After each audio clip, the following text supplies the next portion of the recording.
Because the reality is that most people don't experience that peaceful night's sleep, the refreshing sleep that we should. So let's start with a few facts. 12 million prescriptions for sleeping tablets have been prescribed last year in the UK. And that just shows the scale of a problem that not only the NHS has, but the people have. And it is estimated that 1 in 3 of us do struggle. And that means struggle for a prolonged period of time. Insomnia isn't a one-off thing that happens once in a year. Insomnia is something that people struggle for a prolonged period of time.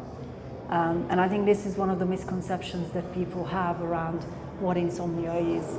It's a very fancy word to use when you're just a little bit tired and you haven't had a good night's sleep. But I think the importance here is that it has to be prolonged.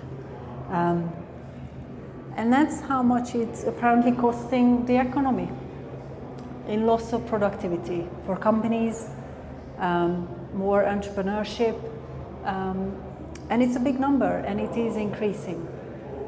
Of course, these are based on certain research, and there's more and more research now for looking at the impact of sleep. But this is just giving us an idea to start with of how big this problem might be.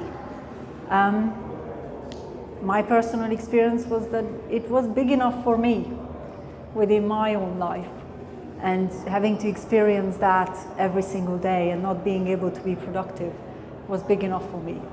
But as I've become a practitioner, now these numbers are much larger, and we're looking at a bigger picture now. It's not just the productivity in the workplace, but it's all these different things that the companies end up having to deal with. Is how well a team works, for example, how well they communicate. If it's a salesperson, how well are they able to close that deal?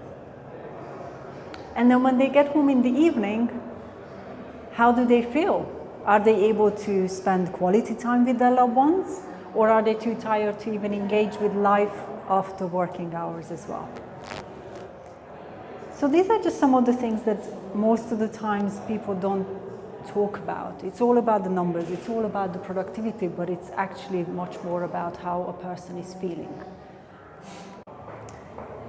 And one of the other things that I experienced through doing workshops for corporate clients is it really begins the conversation.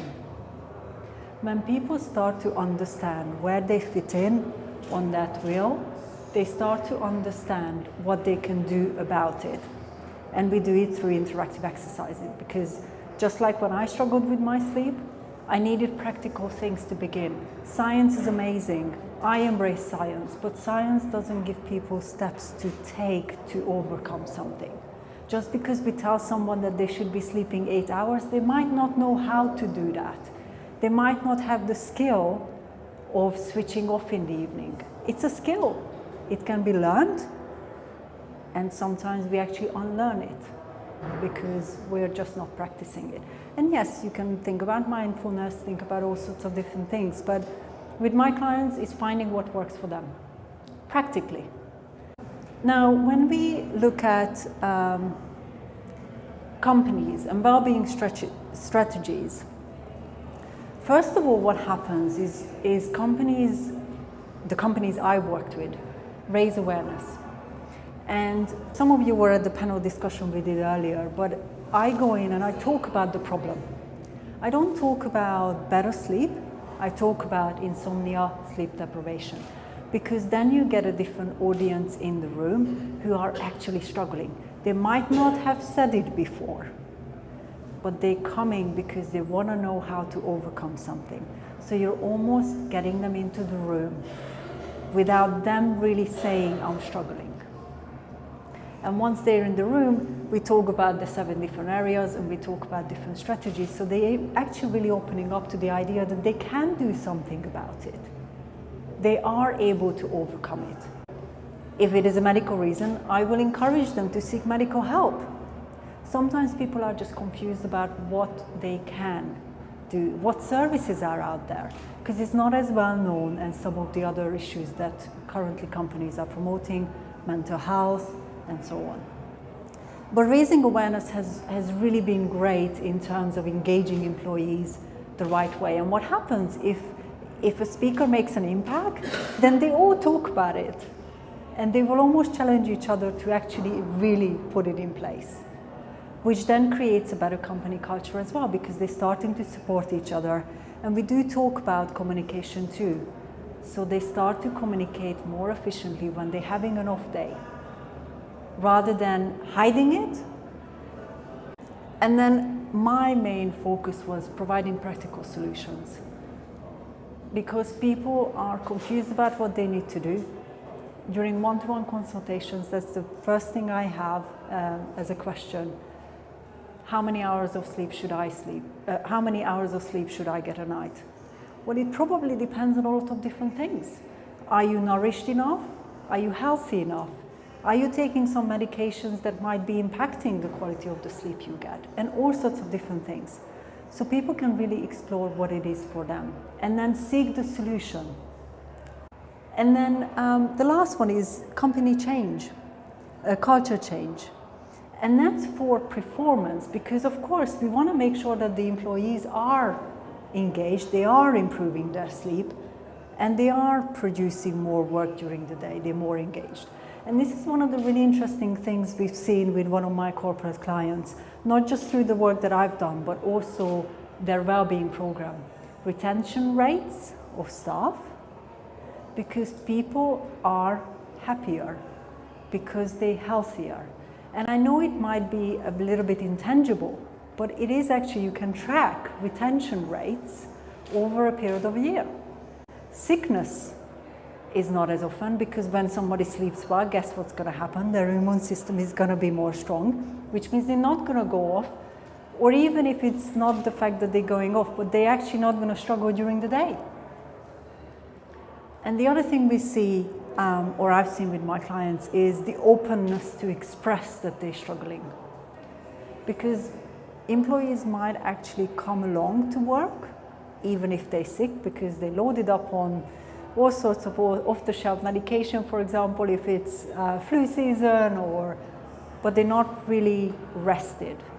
They're not really able to produce quality work. So it starts the conversation on a different level.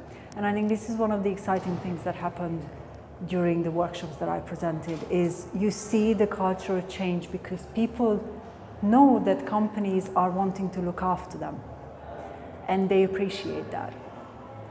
And the messages that people get, one of the companies I worked with recently, they have a very good LinkedIn presence even with the employees. And the employees shared how great it was. And so the rest of the company has seen that too.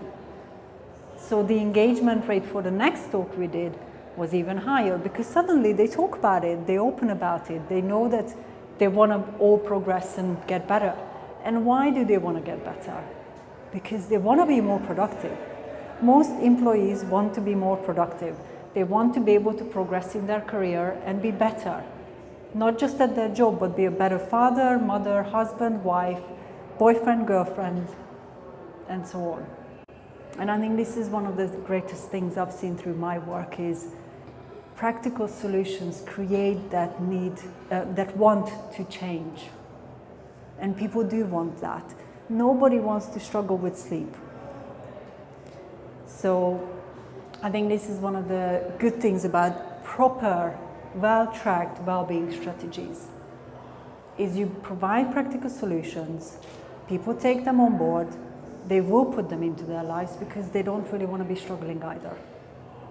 And that's just from my experience, both from the one-to-one work and the corporate work I do. And I think the bottom line here is track.